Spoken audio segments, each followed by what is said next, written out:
వాతావరణంలో విభిన్న పరిస్థితులు చోటు చేసుకుంటున్నాయి. నైరుతి రుతుపవనాలు ఆంధ్రప్రదేశ్ని తాకినా వర్షాలు మాత్రం పూర్తి స్థాయిలో పడటం లేదు.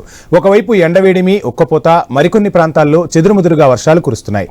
విభిన్న వాతావరణ పరిస్థితులపై మరింత సమాచారం విశాఖ ఐ న్యూస్ ప్రతినిధి రాజు అందిస్తారు.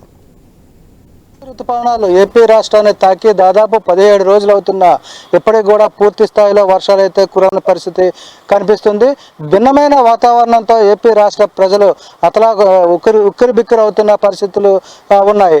ముఖ్యంగా చూసుకుంటే నైరుతి ఋతుపవనాలు ఏపీ రాష్ట్రాన్ని తాకి దాదాపు 17 రోజులు అయిన తర్వాత కొద్ది రోజులు వర్షాలు పడిన తర్వాత అయితే కొన్ని ప్రాంతాల్లో తిరిగి వర్షాలు నిలిచిపోయిన పరిస్థితి ఉంది. ముఖ్యంగా చూసుకుంటే ఉత్తరాంధ్రలో విశాఖపట్నం మినహా చుట్టుపక్కల వర్షాలు కురుస్తున్నప్పటికీ విశాఖపట్నం జిల్లాలో చెదురుమదురుగా కొద్దిపాటి వర్షాలతో సరిపెడుతున్న పరిస్థితి. ఇలాంటి విభిన్న పరిస్థితులు ఉన్నటువంటి వాతావరణంలో ప్రస్తుతం ఉన్నటువంటి వాతావరణ పరిస్థితులు ప్రజలకు ఇబ్బందికరంగా మారాయని చెప్పుకోవచ్చు. మరోవైపు నైరుతి ఋతుపవనాలు తాకాయని చెప్పి రైతుల్లో హర్షం వ్యక్తమైంది. ఇప్పటికే ఏరువాక కూడా రాష్ట్ర వ్యాప్తంగా ప్రారంభమైంది. కానీ సరిపడంత వర్షపాతం అయితే నమోదయ్యే పరిస్థితులు కనిపించని దాఖలాలు ఉన్నాయి. ముఖ్యంగా చూసుకుంటే పగటి ఉష్ణోగ్రతలు ఇప్పటికీ కూడా తీవ్ర స్థాయిలో ఉన్నాయి.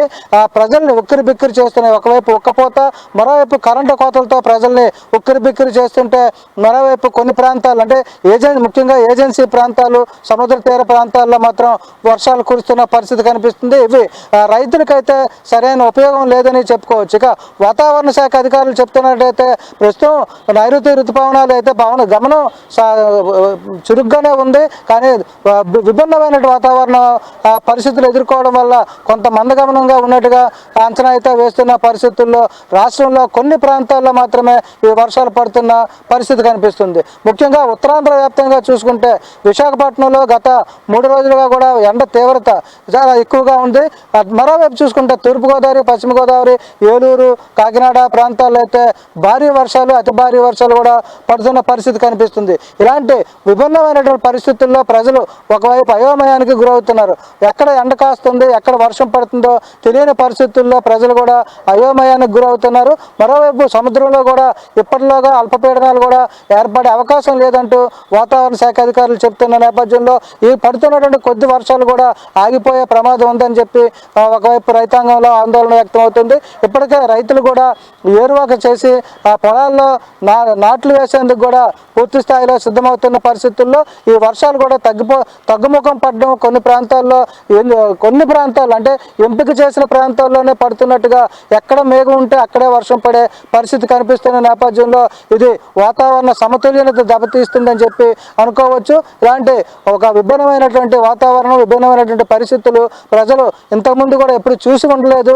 అయితే వేసవికాలంలో ఎండ, వర్షాకాలంలో వర్షాన్ని చూసినటువంటి ప్రజలకి ఇప్పుడు వేసవికాలంలో నైరుతి ఋతుపవనాలు తొందరగా వచ్చినప్పటికీ కూడా దాదాపు 18-17 సంవత్సరాల క్రితం లాగా ఇప్పుడు నైరుతి ఋతుపవనాలు ముందుగా వచ్చాయని ఆనందం అయితే ప్రజల ముఖంలో కనిపించడం లేదని చెప్పుకోవచ్చు.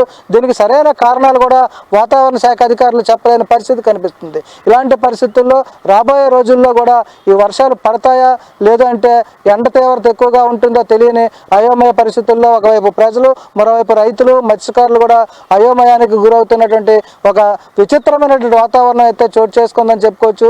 దీనికి పూర్తిగా వాతావరణ సమతుల్యత దెబ్బతినడం, ప్లాస్టిక్ వాడకం లేదా అటవీ ప్రాంతాలు తగ్గిపోవడం కూడా ప్రధాన కారణంగా చెప్పుకోవచ్చు. దీనికి సంబంధించి కూడా పర్యావరణవేత్తలు కూడా ఆందోళన వ్యక్తం చేస్తున్న పరిస్థితి ఉంది. మరి రాబోయే రోజుల్లో కూడా ఈ పరిస్థితులు ఎలా ఉంటాయనేది అయితే వేచి చూడాలి.